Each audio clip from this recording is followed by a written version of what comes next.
composers are frequently brought in at the tail end of a film. Frequently the film is shot, it's gone through much of the editing, it has even locked picture often, and that's when they bring the composer on board.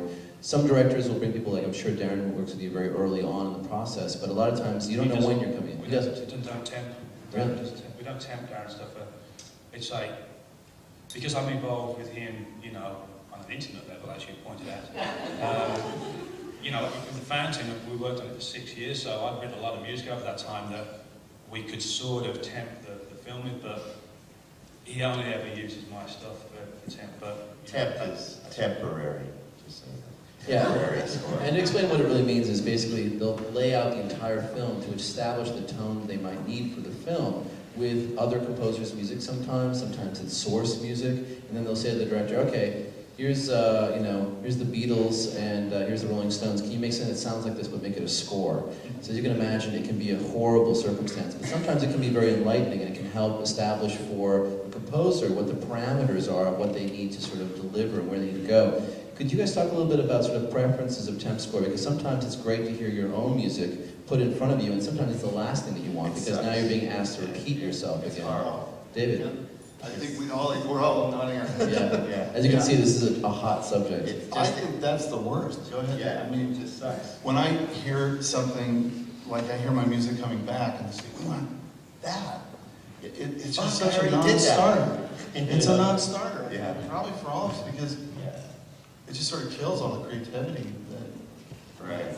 Yeah, I mean, you presumably, you turned that piece in, it was the best it was going to be, because you wouldn't have turned it in if it wasn't, and now you've been told you have to do it exactly the same again. It's not a good situation.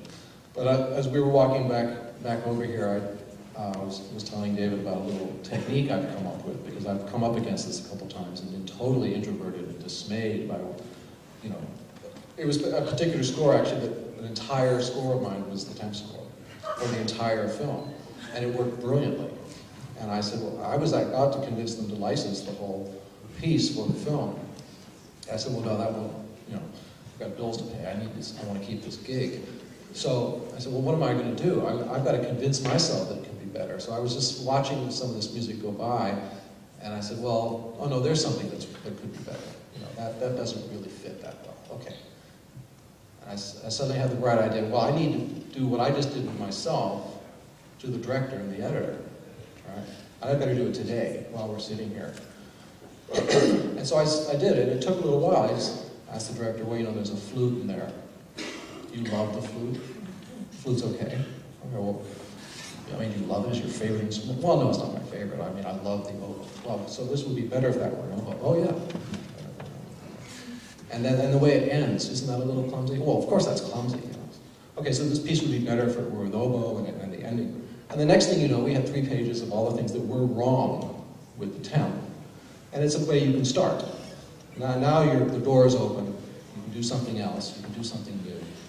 And you got to navigate falling out of love with the temp. Yeah, and the new score was better for the film, and it sounded very different.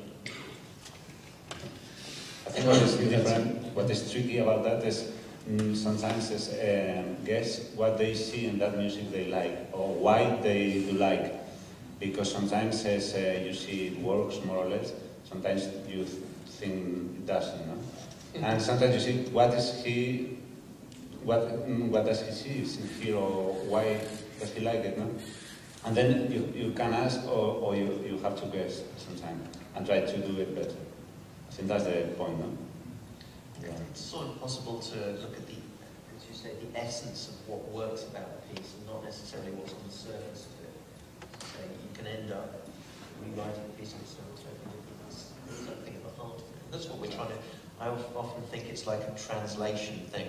The director's trying to tell you dramatically what he wants to do. You're translating that into another language. And when that music's played back, it hopefully says the first thing that he says. Right. So the surface details sometimes can be irrelevant. But but you have to break them. Yeah, I mean the hard part. You have to convince them of that. The temp score thing is that. If you guys have one final thought, I concur. I have another technique that I've developed too, and it takes a while. A lot of trial and error. But I love to do this one where there's this situation with the temp score. I'll turn to the director and go, well, do you really like that? I mean, you know, it's almost like, puts them a little bit immediately, well, yeah, but it could be better. So it's a similar kind of dynamic, except going a different way. It's just... And I think, you know, what we're touching on is that problem, and David, I'm sure you'll address this, is that, you know, when people get used to something, and this happens a lot when you're dealing with the editing room, directors and editors obviously want to fall in love with their film, and they want to feel like it's the greatest piece of work ever. And a lot of times the music gets placed in there, and they get very accustomed to it. The same way that you hear a pop song over and over again on the radio, and suddenly you find yourself liking something that was kind of dreck when you first heard it, but it's kind of got underneath your skin.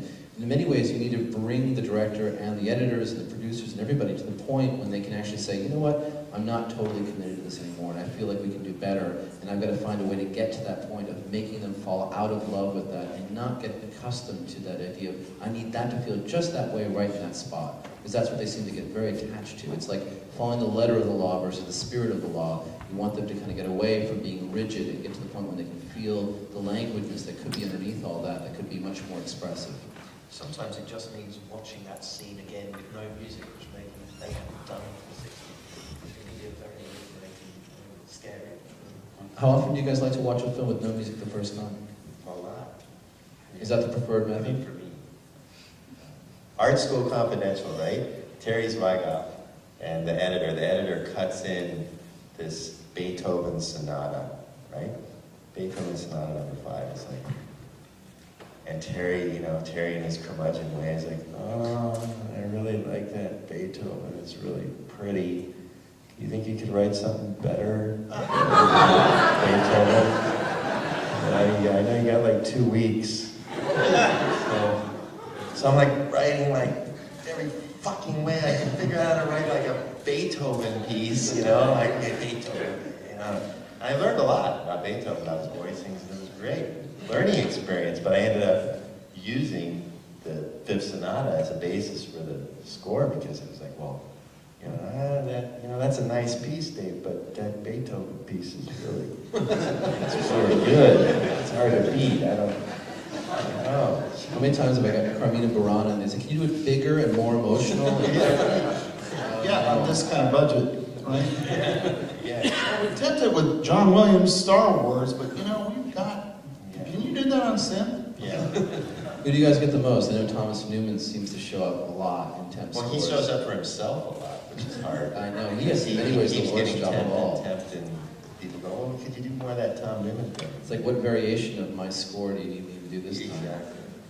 Anybody else come to mind as getting tempted a lot? I mean, it must be tough also when you have people like Ennio Morricone, who has such a distinctive personality and flair, and it's like saying, can you somehow knock off Ennio Morricone? And you're like, not really. Do you have other people that seem to be particularly problematic to sort of work through? I don't think any of us want to discuss who our temp scores Fair are. enough, fair enough. See, I was trying to go with some... I've been asked to copy this guy. Yeah. And you can't.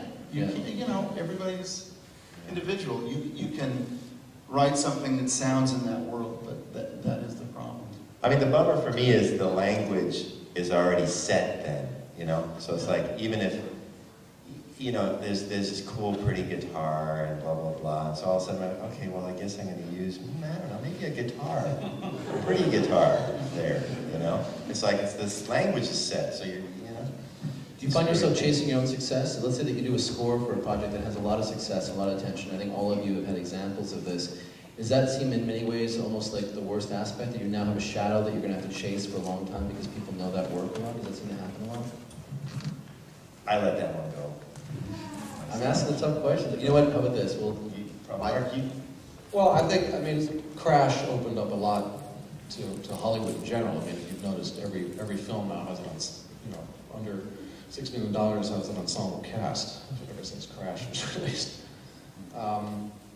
But musically, it was, I've got a lot of calls for those Crash-like films since then. And some of them I think what I usually try and do is honestly answer the question whether a score like that will be nearly as effective. And I can tell you I haven't seen a single film where a score like Crash would even begin to be decent, much less the right choice. That was a very specific type of film and very specifically made, and that was the right choice.